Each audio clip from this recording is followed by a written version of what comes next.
DNA nitrogen ബേസുകളിൽ ഉൾപ്പെടാത്തത്. മറന്നുപോയവരുണ്ടോ? ഓക്കെ, പഠിക്കാം. അപ്പം പാരമ്പര്യ സ്വഭാവങ്ങളുടെ പ്രേഷണത്തിന് കാരണമാണെന്ന് ഗ്രിഗർ മെൻഡൽ. ഇപ്പം പാരമ്പര്യ സ്വഭാവങ്ങൾ അല്ലെങ്കിൽ പാരമ്പര്യ ശാസ്ത്രത്തിന്റെ പിതാവ് എന്നൊക്കെ പറഞ്ഞത് ആരെന്ന് ചോദിച്ചാൽ ആരുടെ പേരാ പറയേണ്ടത്? മിഥുല ഷാജു, ഗ്രിഗർ മെൻഡൽ ആണ്.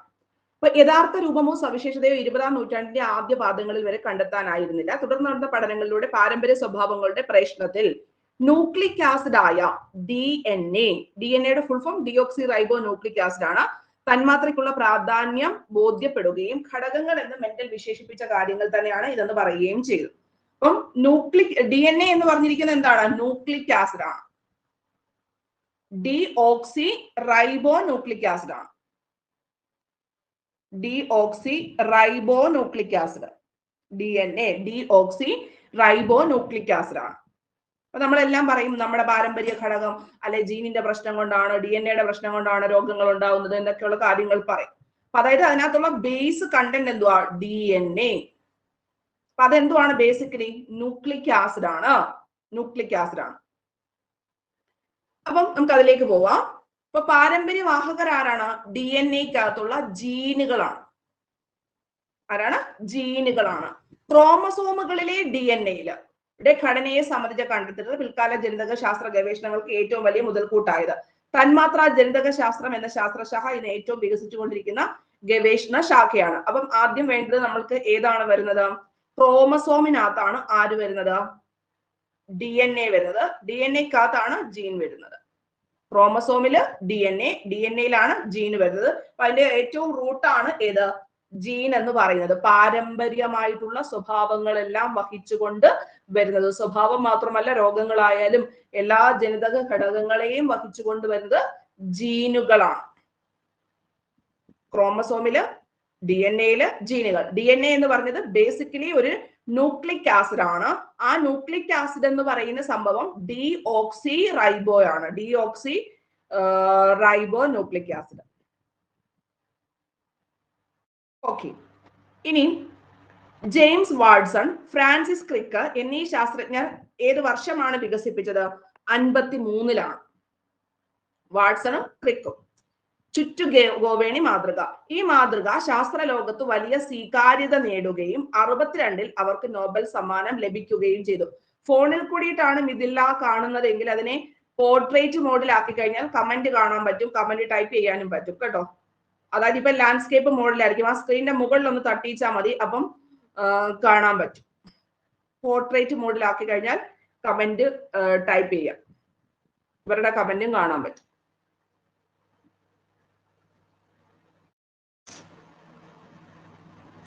ഓക്കെ, ഈ മാതൃക ശാസ്ത്ര ലോകത്ത് വലിയ സ്വീകാര്യത നേടുകയും അവർ നോബൽ പ്രൈസ് ലഭിച്ചത് 1962-ലാണ്. അവതരിപ്പിച്ചു 53. നോബൽ പ്രൈസ് കിട്ടിയത് കൊണ്ട് അതൊന്ന് ഓർത്ത് വെച്ചേക്കണേ. 62-ല് നോബൽ പ്രൈസ്.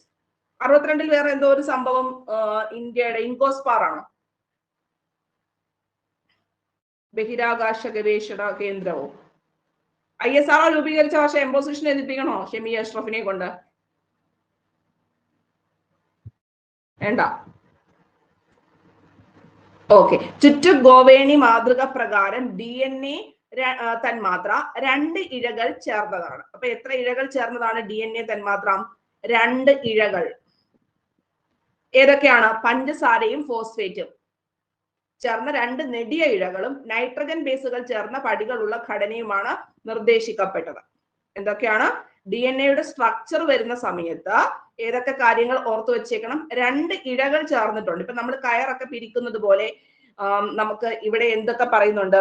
പഞ്ചസാരയും ഫോസ്ഫേറ്റും ചേർന്നുള്ള 2 നെടിയ ഇഴകളും, പഞ്ചസാരയും ഫോസ്ഫേറ്റും ചേർന്നിട്ടുള്ളതും നെടിയ ഇഴകളും, കുറുകിയ നൈട്രജൻ ബേസുകൾ ചേർന്നുള്ള പടികളും, നൈട്രജൻ ബേസുകൾ ചേർന്നിട്ടുള്ള പടികളും. ഇതെല്ലാം നൈട്രജൻ ബേസ്. ഇതെന്തുവാ? നെടിയ ഇഴകൾ. ആ ഒരു ഔട്ടർ സർഫസ് ആണ് ഏതുകൊണ്ട് ഉദ്ദേശിക്കുന്നത്? ഫോസ്ഫേറ്റും പഞ്ചസാരയും കൊണ്ട്, അല്ലെ? ഫോസ്ഫേറ്റും പഞ്ചസാരയും കൊണ്ട്. അപ്പൊ നമ്മൾ ഇങ്ങനെ ഒരു സ്റ്റെപ്പിന്റെ രണ്ട് സൈഡിൽ ഇങ്ങനെ കോണി പോലെ വരത്തില്ലേ? ഒരു സ്റ്റെപ്പ് ആണെങ്കിൽ എന്തു പറയും? Nitrogen base. സ്റ്റെപ്സ് ആണെങ്കിൽ ബേസ്. പക്ഷെ അതിന്റെ ഔട്ടർ സർഫസ് ഇങ്ങനെ വരുന്ന അങ്ങനെയുള്ള ഇഴകൾ എന്തുവായിരിക്കും? അത് ഫോസ്ഫേറ്റും പഞ്ചസാരയും. ഫോസ്ഫേറ്റും പഞ്ചസാരയും. പാപ്പ ഫോസ്ഫേറ്റ് പഞ്ചസാര എന്ന് പറയും. ഫോസ്ഫേറ്റും പഞ്ചസാരയും.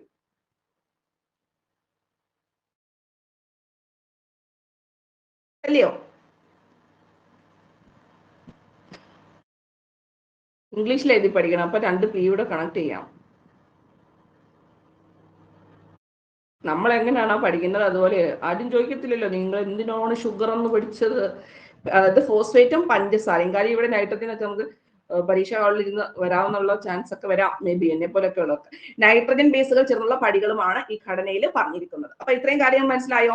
അതായത് ഇങ്ങനെയുള്ള ഔട്ടർ സർഫസിൽ നമ്മളിപ്പം ഒരു കയറിട്ട് പിരിക്കുവാണെന്ന് വിചാരിക്കുക. ആ കയറിട്ട് ഔട്ടർ സർഫസിൽ പിരിക്കുന്ന സംഭവമാണ് നെടിയ ഇഴകൾ. അവിടെ ഫോസ്ഫേറ്റും പഞ്ചസാരയും. സ്റ്റെപ്സ് ആണെങ്കിൽ നൈട്രജൻ ബേസ്. അതാണ് നമുക്ക് ചോദ്യം വന്നിരിക്കുന്നത്. ഇനി അടിസ്ഥാനത്തിൽ വിശകലനം ചെയ്ത് DNA തന്മാത്രയുടെ ഘടനയെ പറ്റി കുറിപ്പ് അങ്ങനെ കുറെ കാര്യങ്ങൾ പറഞ്ഞിട്ട് വേണ്ട നോക്കാം.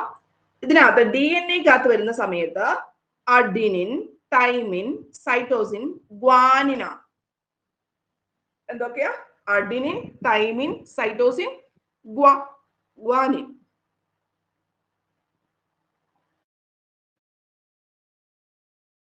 കോഡ് ഉണ്ടായിരുന്നല്ലോ, സീറ്റാകോ?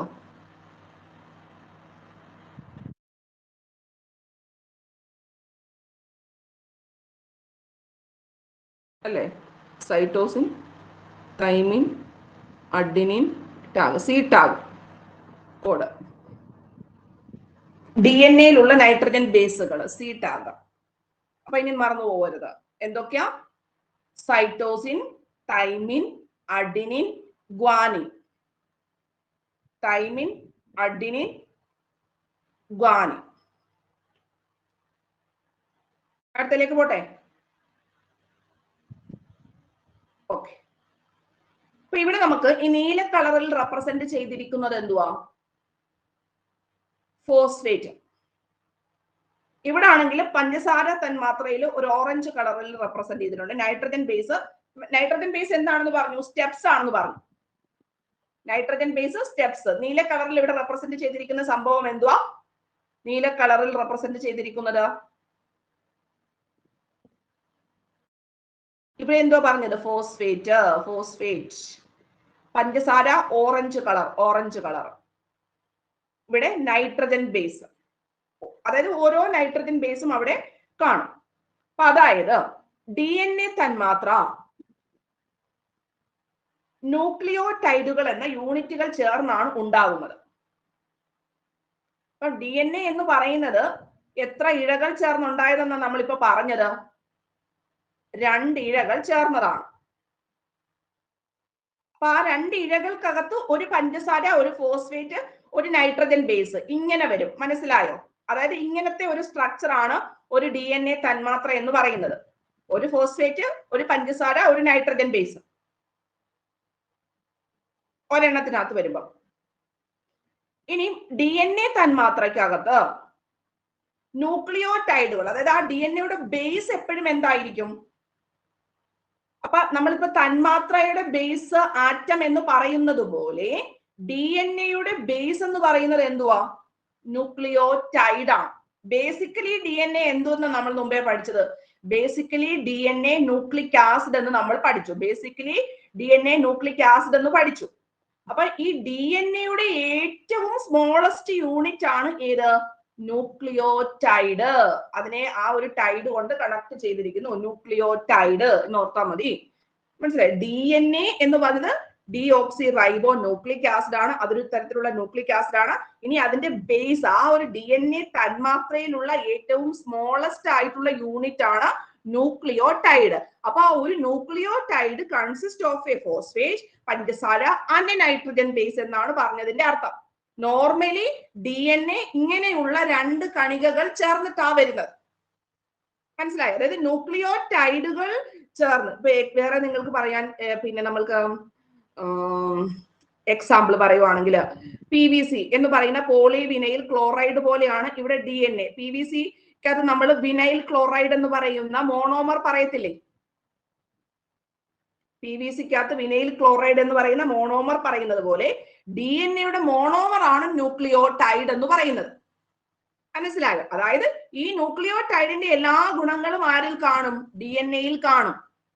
ആ DNA ഇങ്ങനെ രണ്ട് ഇഴകൾ ചേർന്നതാണെന്ന് പറഞ്ഞു. ആ രണ്ട് ഇഴകൾക്കകത്ത് ഒരാറ്റം എടുക്കുമ്പോൾ അതിനകത്തൊരു ഫോസ്ഫേറ്റും ഒരു പഞ്ചസാര തന്മാത്രയും ഒരു നൈട്രജൻ ബേസും ഉണ്ടായിരിക്കും. ഏറ്റവും സ്മോളസ്റ്റിനകത്ത് ഇപ്പൊ നമ്മളുടെ പഞ്ചസാരയാണ് എടുക്കുന്നതെങ്കിൽ അതിന്റെ ഏറ്റവും സ്മോളസ്റ്റ് കണികയിലും എന്തുണ്ടായിരിക്കും? ആ പഞ്ചസാരയുടെ എല്ലാ ഗുണങ്ങളും ഉണ്ടായിരിക്കും. അതാണ് ആറ്റം എന്ന് പറയുന്നത്. അതുപോലെ ഈ DNA-യുടെ ഏറ്റവും സ്മോളസ്റ്റ് യൂണിറ്റ് ആണ് ന്യൂക്ലിയോടൈഡ്. മനസ്സിലായോ? പക്ഷെ നമുക്കതിനെ കാണണമെങ്കിൽ ഒരു DNA ഫോർമുലയിലേക്ക് കൊണ്ടുവരണം. അതാണ് ഉദ്ദേശിക്കുന്നത്. അതായത് ഈ DNA-യുടെ സ്ട്രക്ചർ ബേസിക്കലി എന്താണ്? ഒരു ന്യൂക്ലിയോടൈഡ് പോലെയാണ്. ഇനി ഒരു പഞ്ചസാര തന്മാത്രയും ഒരു ഫോസ്ഫേറ്റ് തന്മാത്രയും ഒരു നൈട്രജൻ ബേസും എവിടെ ഉള്ളൂ? ഈ ന്യൂക്ലിയോടൈഡിലുള്ളൂ. മനസ്സിലായോ? ഒരെണ്ണം മാത്രം. മറ്റേടത്ത് എന്തുണ്ട്? ഇതിന്റെ ഒരു ഗ്രൂപ്പ് അല്ലെങ്കിൽ രണ്ടെണ്ണം ഉണ്ടെന്ന് പറഞ്ഞിട്ടില്ലേ? രണ്ടിഴകൾ ചേർന്നതാണ്.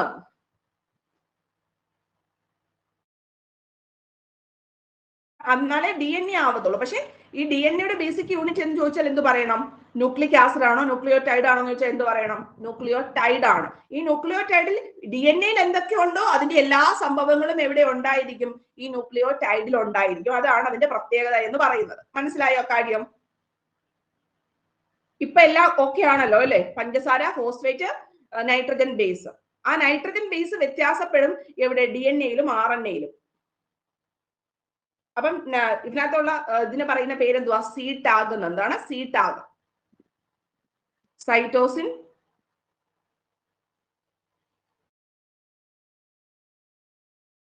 അഡീനിൻ, ഗ്വാനിൻ, തൈമിൻ. ഓക്കെ, അപ്പൊ ഇവിടെ വരെ ക്ലിയർ ആണല്ലോ. ഇവിടെ എത്ര ഇഴകൾ വരും? DNA-യിൽ എത്ര ഇഴകൾ വരും? ഇത്ര തന്മാത്രകൾ എന്ന് ചോദിച്ചു കഴിഞ്ഞാൽ 2. ഇവിടെ വരുമ്പം അതിന്റെ ബേസ് ആവുമ്പോൾ 1 വരത്തുള്ളൂ എല്ലാം. പക്ഷെ മറ്റേനകത്തുള്ള എല്ലാ ഗുണങ്ങളും എവിടെ ഉണ്ടായിരിക്കും? ഇവിടെ ഉണ്ടായിരിക്കും. ഇനി DNA-യിൽ ഡീഓക്സി റൈബോസ് പഞ്ചസാരയാണ് ഉള്ളത്, നൈട്രജൻ അടങ്ങിയിട്ടുള്ളതും. അപ്പൊ അതുകൊണ്ട് എന്തായിരിക്കും? ക്ഷാര സ്വഭാവമായിരിക്കും. ഈ നൈട്രജൻ ബേസിനകത്ത് തന്നെ എന്തുണ്ട്? ബേസ് എന്നുണ്ട്. അപ്പൊ അതിന് ഗുണം എന്തായിരിക്കും? അസിഡിറ്റി, ബേസിക് സ്ട്രക്ചർ ആയിരിക്കും വരുന്നത്, ക്ഷാരഗുണം. ഇനി അഡിനിൻ, തൈമിൻ, ഗ്വാനിൻ, സൈറ്റോസിൻ എന്നീ തരം 4 നൈട്രജൻ ബേസുകൾ ഉള്ളതിനാൽ ഈ DNA-യില് 4 തരം ന്യൂക്ലിയോടൈഡുകൾ ഉണ്ട്. ഇപ്പൊ നൈട്രജൻ ബേസ് എത്ര ഉണ്ട്? 4 എണ്ണം ഉണ്ട്. അപ്പൊ DNA-യിൽ ന്യൂക്ലിയോടൈഡുകൾ എത്ര എണ്ണം ഉണ്ട്? ന്യൂക്ലിയോടൈഡുകളുടെ എണ്ണം ചോദിച്ചാൽ DNA-യിൽ എത്ര എണ്ണം പറയണം? 4 ന്യൂക്ലിയോടൈഡുകൾ. എന്തുകൊണ്ടാണ്? 4 നൈട്രജൻ ബേസ് ഉള്ളത് കൊണ്ട് DNA-യിലുള്ള ന്യൂക്ലിയോടൈഡിന്റെ എണ്ണം എന്ന് പറയുന്നത് എത്രയാണ്? 4 ന്യൂക്ലിയോടൈഡുകൾ എന്ന് പറയണം. DNA-യുടെ നിർമ്മാണ ഘടകമാണ് ഏത്? നൈട്രജൻ ബേസുകൾ. അപ്പം DNA-യിലെ നിർമ്മാണ ഘടകങ്ങളുടെ പേരെന്തുവാ? Nitrogen base. ഈ നൈട്രജൻ ബേസുകൾ എത്ര ഉണ്ടോ അത്രയും ന്യൂക്ലിയോടൈഡുകൾ ഉണ്ടായിരിക്കും.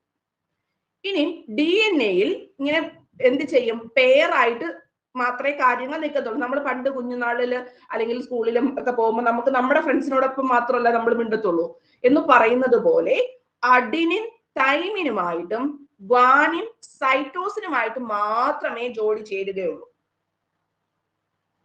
ഓക്കെ, ഞാൻ ഒന്നുകൂടെ പറഞ്ഞുതരാം. അപ്പൊ നമ്മൾ ബേസിക്കലി ഒരു DNA എടുക്കുന്ന സമയത്ത് അവിടെ എത്ര ഇഴകളുണ്ട്? 2 രീതിയിലുള്ള ഇഴകളുണ്ട്. ഇപ്പുറത്ത് പറഞ്ഞതുപോലെ 2 ഇഴകൾ ചേർന്നതാണ്. എന്തൊക്കെയാണ്? പഞ്ചസാരയും ഫോസ്ഫേറ്റും ചേർന്നുള്ള 2 നെടിയ ഇഴകളും നൈട്രജൻ ബേസുകൾ ചേർന്നുള്ള പടിയുമാണ് പറഞ്ഞിരിക്കുന്നത്. ഇനിയും ഈ ഓരോ DNA-യും എന്തിനാൽ നിർമ്മിതമാണ്? ന്യൂക്ലിയോടൈഡിനാൽ നിർമ്മിതമാണ്. ഓക്കെ, ഈ DNA-യിലെ നിർമ്മാണ ഘടകത്തിന് പേരെന്തുവാ? നിർമ്മാണ ഘടകം നൈട്രജൻ ബേസ് ആണ്. എന്തുവാ? DNA-യിലെ നിർമ്മാണ ഘടകമാണ് നൈട്രജൻ ബേസ്. DNA-യിൽ എത്ര നൈട്രജൻ ബേസ് ഉണ്ട്? 4. C tag. ഇതിനകത്ത് ആരുമായിട്ടൊക്കെ ഇത് ചെയ്യത്തുള്ളൂ? അഡിനിൻ തൈമിനുമായിട്ടും ഗ്വാനിൻ സൈറ്റോസിനുമായിട്ടും മാത്രമേ പെയർ ചെയ്യത്തുള്ളൂ. ക്ലിയർ?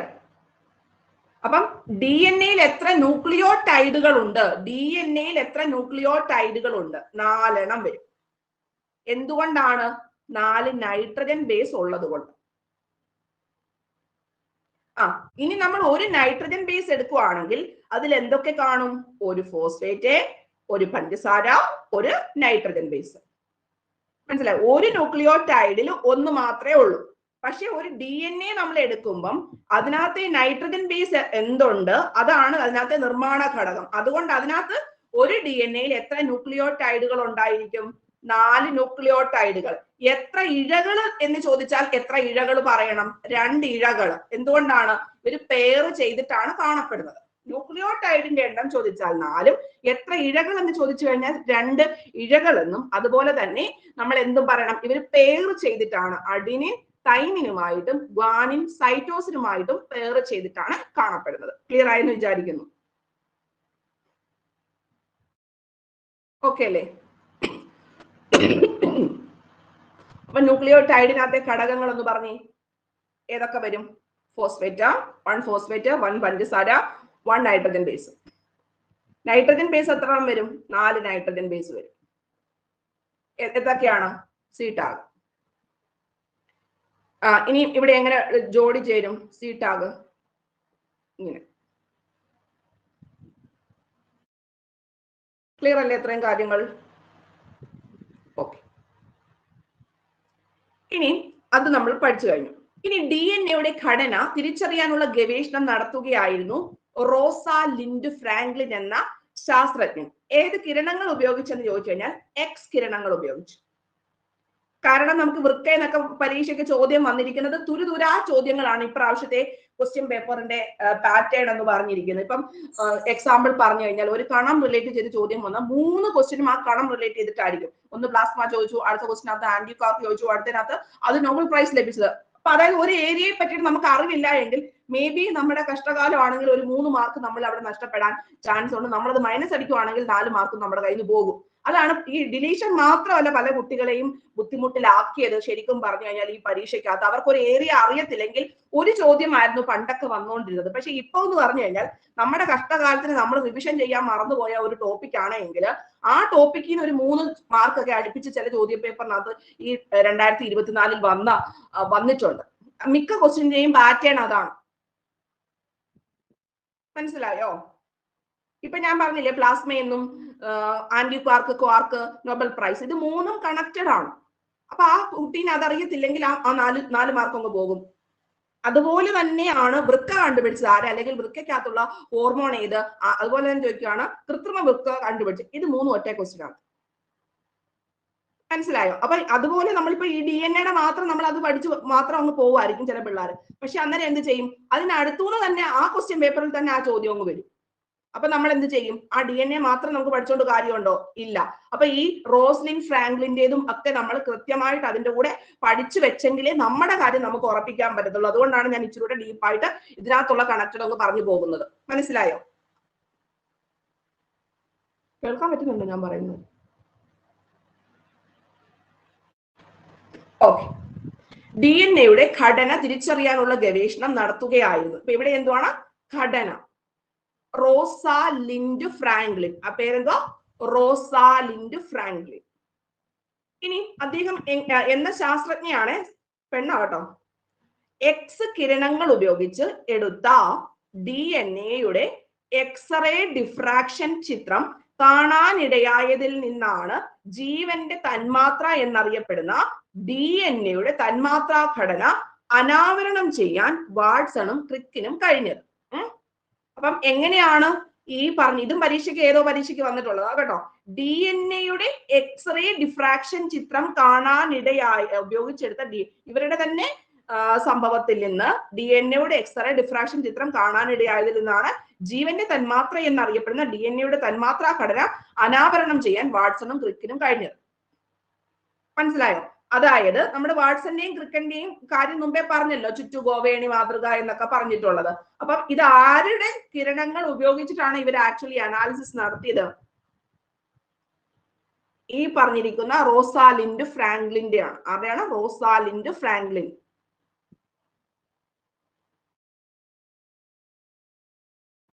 ക്ലിയർ? ഇനി ഈ ചിത്രത്തെ അടിസ്ഥാനമാക്കി തങ്ങളുടെ ഹോസ്റ്റൽ മുറിയിൽ പല സാധനങ്ങളും ഉപയോഗിച്ച് മാതൃകകൾ നിർമ്മിച്ചു നോക്കിയാണ് വാട്സണും ക്രിക്കും DNA ചുറ്റുഗോവേണി മാതൃക സാധ്യത ഉറപ്പാക്കിയത്.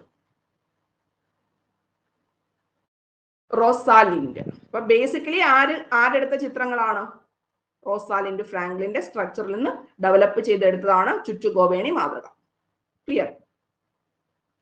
ഓപ്ഷനോടൊക്കെ നോക്കി ക്വസ്റ്റ്യൻ മനസ്സിലാക്കിയിട്ട് വേണം ചാടി കയറി DNA കാണുമ്പം എന്തിലേക്ക് പോവരുത്, വാട്സൺ ക്രിക്കിലേക്ക് പോവരുത്. ക്വസ്റ്റ്യൻ നന്നായിട്ട് നോക്കി മനസ്സിലാക്കിയിട്ട് വേണം, ബബിൾ ചെയ്തിട്ട് പിന്നെ ഒന്നും ചെയ്യാൻ പറ്റത്തില്ല. ഓക്കെ, ഇനി നമ്മൾ ഇതിന്റെ കണക്ഷൻ ആയിട്ട് RNA കൂടെ പഠിക്കുകയാണ്. ഓക്കെ, അതിന്റെ പേരെന്തുവാ? റൈബോ ന്യൂക്ലിക് ആസിഡ്. ഇപ്പൊ DNA പറഞ്ഞപ്പം ഡിയോക്സി റൈബോ എന്ന് അവിടെ പേരുണ്ട്, ഇല്ലയോ? അപ്പം ഒരു കാര്യം ഞാൻ ചോദിക്കട്ടെ, DNA-ക്കകത്തെ നിർമ്മാണ ഘടകം ഏതാണ്? DNA-ക്കകത്തെ നിർമ്മാണ ഘടകം ഏതാണ്? ആരതി? നിജ്ന, നൈട്രജൻ ബേസ്. Very good.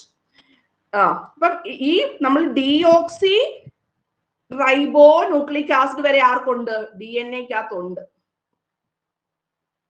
മനസ്സിലായോ? അപ്പൊ ഇവിടെ ഇല്ലാത്തത് എന്ത് മാത്രമേ ഉള്ളൂ? RNA-യില് ഡിയോക്സി മാത്രമേ ഉള്ളൂ ഇല്ലാത്തത്.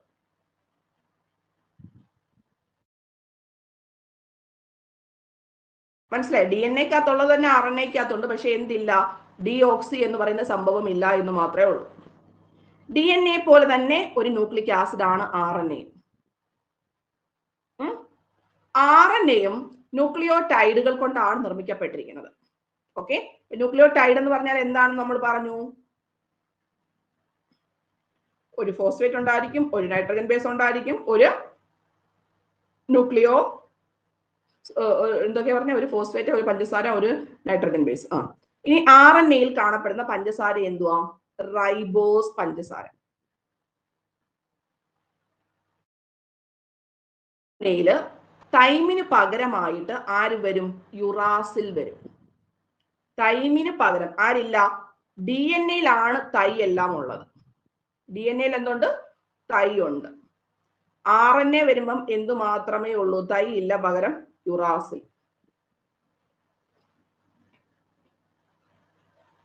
ഓക്കെ, RNA-യിൽ ആരുണ്ട്? RNA-യില് യുറാസിൽ. സി ടാഗ് മാത്രമേ ഉള്ളൂ. എവിടെ? സി ടാഗ് മാത്രമേ ഉള്ളൂ DNA-യിൽ. അപ്പം ഇവിടെ ഏതിന് പകരമായിട്ടാണ്? തൈമിന് പകരമായിട്ട് യുറാസിൽ വന്നു. തൈ എവിടെ വരും? DNA-യിൽ. റൂട്ട് ആരാ? DNA. സോ തൈനോർത്ത്. യുറാസിൽ എവിടെ ഉള്ളൂ? നൈട്രജൻ ബേസ് ആയിട്ടുള്ള RNA-യിൽ മാത്രമേ ഉള്ളൂ. RNA-യിൽ ഉള്ളത് തൈമിന് പകരമായിട്ട് യുറാസിലാണ്. ഭൂരിഭാഗം RNA-കളിലും ഒരു ഇഴ മാത്രമേ ഉള്ളൂ. എവിടെയാണ്? ഭൂരിഭാഗം RNA-യിലും എന്ത് മാത്രമേ ഉള്ളൂ? ഒരു ഇഴ മാത്രമേ ഉള്ളൂ. മറ്റേടത്ത് എത്ര ഇഴയുണ്ടെന്നാ പറഞ്ഞത്? 2 ഇഴ. DNA-യിൽ 2 ഇഴ, RNA-യിൽ എത്ര ഉണ്ട്? ഒരു ഇഴ മാത്രമേ ഉള്ളൂ. ആ ഡിഫറൻസ് മനസ്സിലായോ? അപ്പം DNA എന്ന് പറഞ്ഞത് ന്യൂക്ലിക് ആസിഡ് ആണോ? RNA ന്യൂക്ലിക് ആസിഡ് ആണോ? ആണ്.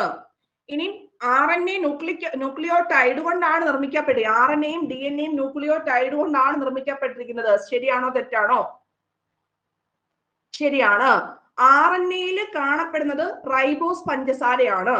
ഇനി RNA-യിൽ യുറാസിൽ ഉണ്ട് എന്ന് ചോദിച്ചു കഴിഞ്ഞാൽ യെസ്. RNA-യിൽ തൈമിനുണ്ട്. ശരിയാണോ? ഇല്ല. അപ്പം ഏതിന് പകരമായിട്ടാണ് ഇത് വന്നിരിക്കുന്നത്? തൈമിന് പകരമായിട്ട് യുറാസിൽ വന്നു. അപ്പൊ അത് ബേസിക്കലി പഠിച്ചു വെച്ചിരിക്കണം ഈ കാര്യം. പിന്നെ DNA-യിൽ 2 ഇഴയുണ്ട്. ഇവിടെ എത്രയേ ഉള്ളൂ? ഒരു ഇഴ മാത്രമേ ഉള്ളൂ.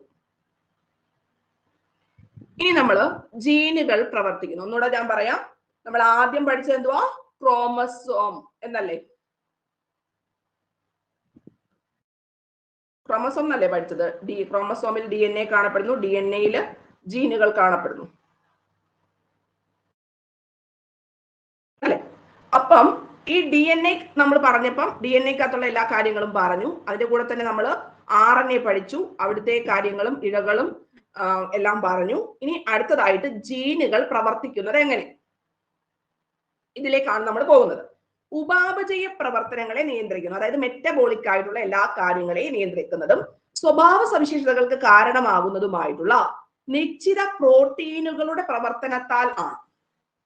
എങ്ങനെയാണ്? അപ്പൊ അതുകൊണ്ടാണ് നമ്മൾ പറഞ്ഞ പ്രോട്ടീൻ ഡെഫിഷ്യൻസി ആണ്, അല്ലെങ്കിൽ നല്ല പെട്ടെന്ന് പ്രോട്ടീൻസ് ഒക്കെ കഴിക്കണം എന്നൊക്കെ നമ്മൾ കുറെ കാര്യങ്ങളൊക്കെ പറയത്തില്ലേ. അപ്പം അതാണ് ഏതെന്ന് പറഞ്ഞിരിക്കുന്നത്. അപ്പം പ്രോട്ടീനുകളുടെ പ്രവർത്തനം, ഇതൊന്ന് നോട്ട് ചെയ്ത് വെച്ചിരിക്കണം. കാരണം കഴിഞ്ഞ പ്രാവശ്യം കാർബോഹൈഡ്രേറ്റ് എന്ന് പറഞ്ഞിരിക്കുന്ന ഒരു ടോപ്പിക് ഉണ്ടായിരുന്നു. അതുകൊണ്ട് ഇതും വരാനുള്ള ചാൻസ് ഉണ്ട്.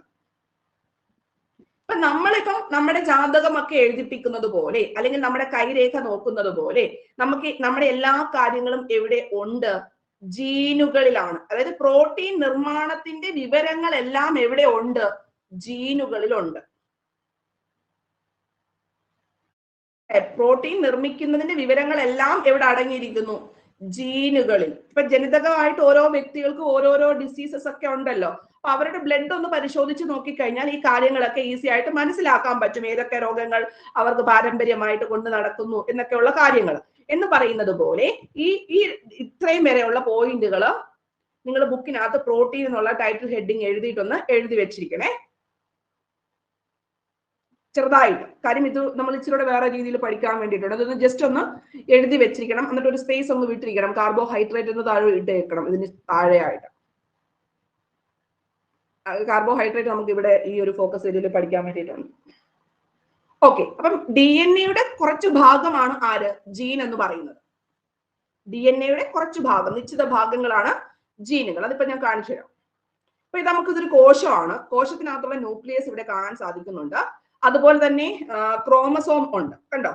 ആ ക്രോമസോമിലെ ഒരു പോർഷൻ ഇങ്ങനെ വന്ന് ആണ് അത് DNA ആയിട്ട് പരിതപിച്ച് വരുന്നത്. ഇനി DNA-ക്കകത്തോട്ട് ഇങ്ങോട്ടേക്ക് നമ്മൾ വരുന്ന കേസിൽ ഇവിടെയാണ് ഏത് പറയുന്നത്? ജീൻ എന്ന് പറയുന്ന ആ ഒരു സംഭവം നമുക്ക് കുറച്ചുകൂടെ വ്യക്തമായിട്ട് കാണാൻ സാധിക്കുന്നത്. കണ്ടോ? കുറച്ചുകൂടി ഡെവലപ്പ് ചെയ്ത് സ്റ്റേജ്, അല്ലെങ്കിൽ ഏറ്റവും മൈന്യൂട്ടായിട്ട് പോകുമ്പോഴാണ് ജീൻ എന്ന് പറയുന്ന, അല്ലെങ്കിൽ DNA-യുടെ നിശ്ചിത ഭാഗങ്ങളാണ് ജീനുകൾ എന്ന് പറയുന്നത്. DNA-യുടെ നിശ്ചിത ഭാഗങ്ങളാണ് ജീനുകൾ എന്ന് പറയുന്നത്. ഇവിടെ ഫസ്റ്റിലൊന്നും ഇവിടെ കാണാൻ പോലും പറ്റുന്നില്ല.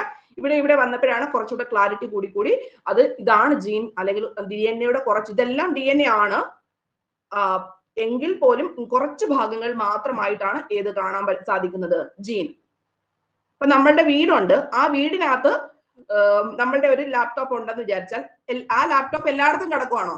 അല്ല, ഒരു പ്രത്യേക ഭാഗത്തായിരിക്കും ആ ലാപ്ടോപ്പ് ഇരിക്കുന്നത് എന്ന് പറയുന്നത് പോലെയാണ് ജീന് DNA-യുടെ ഒരു പ്രത്യേക ഭാഗത്താണ് ഇരിക്കുന്നത്. ഇപ്പൊ നമ്മളുടെ ശരീരത്തില് കണ്ണ് എല്ലായിടത്തും നോക്കിയാൽ കണ്ണ് കാണാൻ പറ്റുമോ? കണ്ണ് ഇരിക്കുന്ന ഒരു പ്ലേസ് ഉണ്ട് എന്ന് പറയുന്നത് പോലെ DNA-യിൽ ഒരു പ്രത്യേക ഭാഗത്തായിട്ട് ആര് അറേഞ്ച് ചെയ്ത് വെച്ചിട്ടുണ്ട്? ജീൻ അറേഞ്ച് ചെയ്ത് വെച്ചിട്ടുണ്ട്.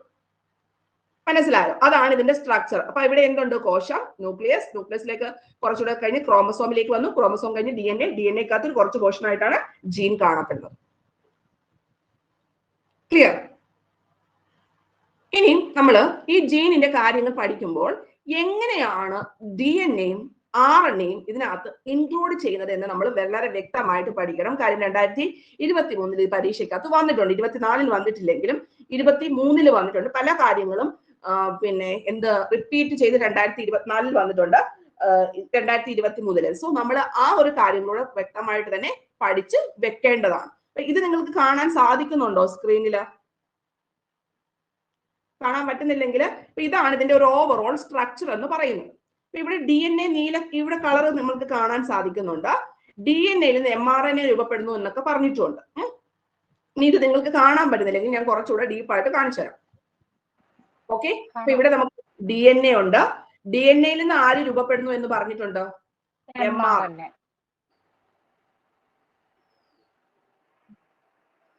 ശില്പയുടെ മൈക്കോണാണ്. mRNA ന്യൂക്ലിയസിന് പുറത്ത് എത്തുന്നുണ്ട്. mRNA ന്യൂക്ലിയസിന് പുറത്ത് എത്തുന്നുണ്ട്.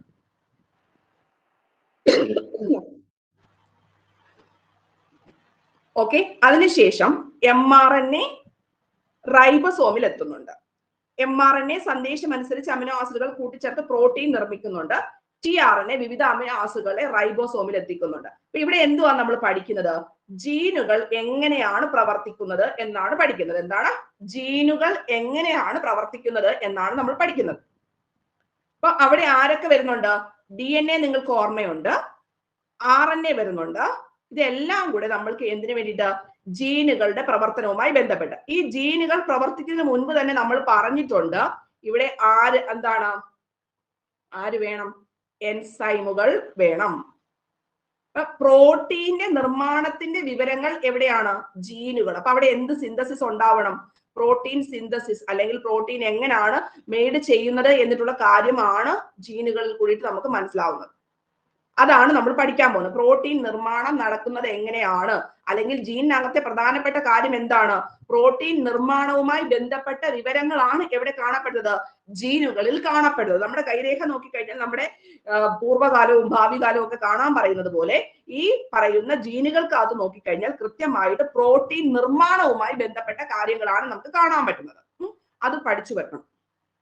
അപ്പൊ ഇവിടെ ഇതിന്റെ എല്ലാം ഫുൾ ഫോം നമ്മൾ ആദ്യം പഠിക്കണം. mRNA എന്ന് പറഞ്ഞു കഴിഞ്ഞാൽ എന്താണ്? മെസഞ്ചർ RNA ആണ്. എന്താണ് mRNA എന്ന് പറഞ്ഞു കഴിഞ്ഞാൽ? Messenger RNA. tRNA എന്ന് പറഞ്ഞു കഴിഞ്ഞാൽ ട്രാൻസ്ഫർ RNA. tRNA എന്ന് പറഞ്ഞാൽ എന്താണ് പറഞ്ഞേ ദേവി സുരേഷ്? Transfer RNA. ഇനി rRNA എന്ന് പറഞ്ഞു കഴിഞ്ഞാൽ എന്ത് പറയണം? അതെല്ലാം സ്മോൾ ലെറ്ററിലാണ് എഴുതുന്നത്. rRNA എന്ന് പറഞ്ഞു കഴിഞ്ഞാൽ റൈബസോമൽ RNA ആണ്. റൈബസോമൽ RNA ആണ്. ഓക്കെ, ഇപ്രാവശ്യം നമ്മുടെ പരീക്ഷയ്ക്കകത്ത് 24-നകത്ത് ഒന്നുണ്ടായിരുന്നു, രക്തം കട്ട പിടിക്കുന്നത് എങ്ങനെ, ഈ പ്രോത്രോമിന്റെതും അങ്ങനെ കുറച്ച് സ്റ്റെപ്സ് ബൈ സ്റ്റെപ്സ് ഒക്കെ വരുന്ന ക്വസ്റ്റ്യൻസ് ഇല്ലായിരുന്നു എന്ന് പറയുന്നത് പോലെ ഈ ചോദ്യവും നമ്മൾക്ക് ഇനിയും പ്രതീക്ഷിച്ചിട്ട് വേണം നമ്മൾ പോവാൻ വേണ്ടിയിട്ട്. മനസ്സിലായോ? അപ്പം DNA നേരിട്ട് പ്രോട്ടീൻ നിർമ്മാണത്തിൽ പങ്കാളികളാകുന്നുണ്ടോ? ഇല്ല. പക്ഷേ അല്ലാതെയാണ്. DNA അതിന്റെ പ്രവർത്തനങ്ങൾ നിർവഹിക്കുന്നത് ആരുടെ സഹായത്താലാണ്? RNAയുടെ സഹായത്താൽ. ആര് വേണം? RNA വേണം. അപ്പം DNA-ക്കകത്തെ നിർമ്മാണ ഘടകം ഏതെന്ന് നമ്മൾ പഠിച്ചപ്പം എന്തുവാ പറഞ്ഞ മുമ്പേ? DNA-യിലെ നിർമ്മാണ ഘടകം നൈട്രജൻ ബേസ് എന്ന് പഠിച്ചു അല്ലെ? Nitrogen base. ആ നൈട്രജൻ ബേസ് എവിടെ ഉണ്ട്?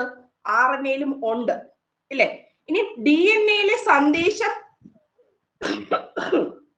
പകർത്തിയ, അപ്പൊ DNA ആണ് അവിടുത്തെ ഓൾ ഇൻ ഓൾ കാര്യങ്ങൾ കൺട്രോൾ ചെയ്യുന്നത്. അതായത് നമ്മുടെ വീട്ടില് നമ്മുടെ അച്ഛനോട് ചോദിക്കും, അല്ലെ ഹസ്ബൻഡിനോട് ചോദിക്കും, ഞാൻ അങ്ങോട്ട് പൊക്കോട്ടെ എന്ന് ചോദിക്കുമ്പോൾ DNA-യിലെ സന്ദേശം പകർത്തിയ RNA ആണ് റൈബസോമുകളിലെത്തി പ്രോട്ടീൻ നിർമ്മാണം നടത്തുന്നത്. അപ്പൊ റൈബസോം ആണ് നമ്മൾ നോർമലി പ്രോട്ടീൻ നിർമ്മാണവുമായി ബന്ധപ്പെട്ട് എപ്പോഴും പറയുന്നത് അല്ലെ? നോർമലി പണ്ടൊക്കെ പഠിച്ചിട്ടില്ലേ? റൈബസോമിന്റെ ഫംഗ്ഷൻ എന്തുവാ? പ്രോട്ടീൻ നിർമ്മാണമാണ്. വെറുതെ അങ്ങ് ചെയ്യാൻ പറ്റുമോ? ഇല്ല. അപ്പൊ എന്ന് പറയുമ്പം ആര് ഇൻവോൾവ് ചെയ്യണം? DNA അവിടുന്ന് ഇൻസ്ട്രക്ഷൻ കൊടുക്കണം. ആ ഇൻസ്ട്രക്ഷൻ വഹിച്ചുകൊണ്ട് വരുന്നത് ആരാണ്? RNA ആണ് വരുന്നത്. അപ്പൊ നമ്മള് ഇവിടെ എവിടെയെങ്കിലും DNA, mDNA, mRNA, tDNA, rRNA എന്നൊക്കെ നമ്മൾ കണ്ടോ? ഇല്ല. പകരം എന്താണ് എല്ലാത്തിന്റെ കൂടെയും? RNA ആണ് ഇവിടെ എല്ലാ കാര്യങ്ങളും ചെയ്യുന്നത്. ഡ്യൂട്ടി ആര് ഏൽപ്പിച്ചു വിടും? DNA ഏൽപ്പിച്ചു വിടും. മനസ്സിലായോ?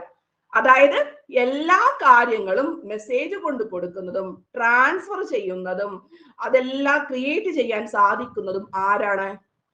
RNA ആണ്. ആരെ ഓർഡർ കൊടുക്കണം? DNA അവിടുന്ന് മേലധികാരി ഓർഡർ കൊടുത്തെങ്കിൽ മാത്രമേ RNAക്ക് ഇവിടെ വന്ന് ഫങ്ഷൻ ചെയ്യാൻ പറ്റത്തുള്ളൂ. എവിടെ? ജീനുകളിൽ പ്രവർത്തിച്ച്, അല്ലെങ്കിൽ പ്രോട്ടീൻ സിന്തസിസുമായി ബന്ധപ്പെട്ട് റൈബോസോമിൽ എന്തെങ്കിലും ഒരു ചലനം ഉണ്ടാക്കണമെങ്കിൽ എല്ലാ ജോലിയും ചെയ്യുന്നത് RNAയുടെ വിവിധ തരത്തിലുള്ള ഘടകങ്ങളാണ്. മനസ്സിലായോ? അപ്പൊ അതായത് ഇപ്പം നമ്മൾ ഹോട്ടൽ ഒക്കെ എടുത്തു കഴിഞ്ഞാലോ അല്ലെങ്കിൽ ഒരു ഹോസ്പിറ്റൽ എടുത്താലോ, ഇപ്പം ഹോസ്പിറ്റൽ ആണെന്ന് പറഞ്ഞാലും ഓരോ നമുക്ക് ബ്ലഡ് എടുക്കുന്ന ഒരാൾ കാണും, ഫാർമസിയിൽ ഒരാൾ കാണും, എക്സ്റേ എടുക്കുന്ന ഒരാൾ കാണും. അപ്പൊ അവരവർക്ക് അവരവരുടെ ജോലി ചെയ്യുന്നു എന്ന് പറഞ്ഞതുപോലെ RNAയിലും എല്ലാത്തിനും ആൾക്കാരുണ്ട്. അതാണ് അതിന്റെ സ്റ്റാർട്ടിങ്ങിൽ സ്മോൾ ലെറ്റർ കൊണ്ട് കാണിച്ചു വെച്ചിരിക്കുന്നത്. മെസ്സേജ് കൊടുക്കുന്നവരുടെ പേര് M. ഇനി ട്രാൻസ്ഫർ ചെയ്യുന്നവരുടെ പേര് സ്മോൾ t. ഇനി അതിനെ റൈബോസോം ഒക്കെ ഉണ്ടാക്കുവാണെങ്കിൽ rRNA എന്നിട്ടുള്ള രീതിയിൽ വരും. മനസ്സിലായോ? അപ്പൊ അങ്ങനെ അനുസരിച്ചിട്ടാണ് RNAയുടെ പേരൊക്കെ വന്നിരിക്കുന്നത്. അപ്പൊ അതുകൂടെ പഠിപ്പിക്കട്ടെ? ബോറടിക്കുന്നോ? അപ്പൊ DNA പ്രോട്ടീൻ സിന്തസിസിൽ നേരിട്ട് പങ്കാളിയാവുന്നില്ല എന്ന് പറഞ്ഞാൽ തെറ്റാണ്. പക്ഷെ നേരിട്ട് മാത്രം പങ്കാളിയാവുന്നില്ല, നേരിട്ട് ഡയറക്റ്റ് ചെയ്യുന്നില്ല, പക്ഷെ എന്ത് ചെയ്യുന്നുണ്ട്, എല്ലാ കാര്യങ്ങളും കൊടുക്കുന്നുണ്ട്. അതിന്റെ പ്രവർത്തനം നിർവഹിക്കുന്ന RNAയുടെ സഹായത്താലാണ്. DNA സന്ദേശം പകർത്തിയ RNA റൈബോസോമുകളിലെത്തി പ്രോട്ടീൻ നിർമ്മാണം നിയന്ത്രിക്കുന്നത്. ഇനി DNA സന്ദേശവാഹകരായതിനാൽ ഈ RNA എന്ത് പറയുന്നുണ്ട്, mRNA, മെസ്സഞ്ചർ RNA. ഇനി mRNA കൂടാതെ അമിനോ ആസിഡുകൾ റൈബോസോമിലേക്ക് എത്തിക്കുന്ന, എന്തിനെ എത്തിക്കുന്നു, അമിനോ ആസിഡുകളെ റൈബോസോമിലേക്ക് എത്തിക്കുന്നു tRNA. ഇവിടെ എന്ത് ചെയ്യുന്നുണ്ട്, അതായത് ഇവിടുത്തെ DNA സന്ദേശം വഹിച്ചുകൊണ്ട് mRNA ന്യൂക്ലിയസിന് വെളിയിലേക്ക് വന്ന് റൈബോസോമിൽ എത്തുന്നുണ്ട്. ഇനി എത്തിക്കഴിഞ്ഞപ്പം അടുത്ത ആളെ വിട്ടു, ഇവിടോട്ട് കൊണ്ടുപോയി നമ്മൾ മെസ്സേജ് കൊടുത്തു, ഈ കാര്യങ്ങൾ ഞങ്ങൾ ഇപ്പൊ നിർമ്മാണം നടത്താൻ പോവാണ്. അപ്പം അമിനോ ആസിഡുകളെ റൈബോസോമിൽ എത്തിക്കുന്ന ജോലി ആരാ, അത് RNA ചെയ്യണം. ഏത് RNA ചെയ്യും, tRNA. എന്ത് ചെയ്യും, അമിനോ ആസിഡിനെ എവിടോട്ട് എത്തിക്കണം, ഇങ്ങോട്ടേക്ക് എത്തിക്കണം. കണ്ടോ, കൊണ്ടുവന്ന് ഓരോന്നോരോന്ന് ചെയ്യും. ഇനി അടുത്ത ആളുടെ ജോലി എന്താണെന്ന് ചോദിച്ചു കഴിഞ്ഞാൽ എന്താണ്, റൈബോസോമിന്റെ തന്നെ ഭാഗമായിട്ട് കാണപ്പെടുന്ന റൈബോസോമൽ RNA ഉണ്ട്. ഇവയുടെ എല്ലാം കൂട്ടായ പ്രവർത്തന ഫലമായിട്ടാണ് പ്രോട്ടീൻ തന്മാത്ര രൂപപ്പെടുന്നത്. അപ്പൊ ഈ പ്രോട്ടീൻ തന്മാത്ര നിർമ്മിക്കപ്പെടുന്നത് എല്ലാം ഏതുവഴിയാണ്, ജീനിലാണ് റെക്കോർഡ് ചെയ്യുന്നത്. എവിടെ റെക്കോർഡ് ചെയ്യുന്നത്, ജീനിൽ റെക്കോർഡ് ചെയ്യുന്നു. അപ്പൊ ഇതിന്റെ ബേസിക് സ്ട്രക്ചർ ഞാൻ ഒന്നുകൂടെ പറയാം, ശ്രദ്ധിക്കണം. ആദ്യമായിട്ട് DNA ഇൻസ്ട്രക്ഷൻ കൊടുക്കും, പ്രോട്ടീൻ നിർമ്മിക്കണം. അപ്പൊ RNA അതുമായിട്ട് മെസ്സേജ് ചെയ്ത് എങ്ങോട്ടേക്ക് പോയി മുട്ടും, റൈബോസോമിലേക്ക് പോയി മുട്ടും. അപ്പൊ ആ റൈബോസോമിലോട്ട് mRNA വരും. അതിനുശേഷം ഈ പറയുന്ന ആരാ ഇങ്ങോട്ടേക്ക് അമിനോ ആസിഡിനെ കൊണ്ട് കൊടുക്കുന്നത്, tRNA അമിനോ ആസിഡിനെ കൊണ്ട് കൊടുക്കും. ഇനി അതെല്ലാം ഉപയോഗിച്ച് ഇവിടെ ഒരു rRNAയും ഉണ്ട്, റൈബോസോമൽ RNAയും ഉണ്ട്. അതും കൂടെ ചേർന്നിട്ട് എന്തുണ്ടാക്കും, പ്രോട്ടീൻ ഉണ്ടാക്കും. അതാണ് ഏത്, ജീനിനകത്തുള്ള പ്രവർത്തനം എന്ന് പറയുന്നത്. അപ്പൊ ഇതെല്ലാം റെക്കോർഡ് ആവുന്നത് എവിടെയാണ്, ഈ പറഞ്ഞിരിക്കുന്ന ഫസ്റ്റ് സെന്റൻസിലേക്ക്. ഇത് വായിച്ചു നോക്കൂ.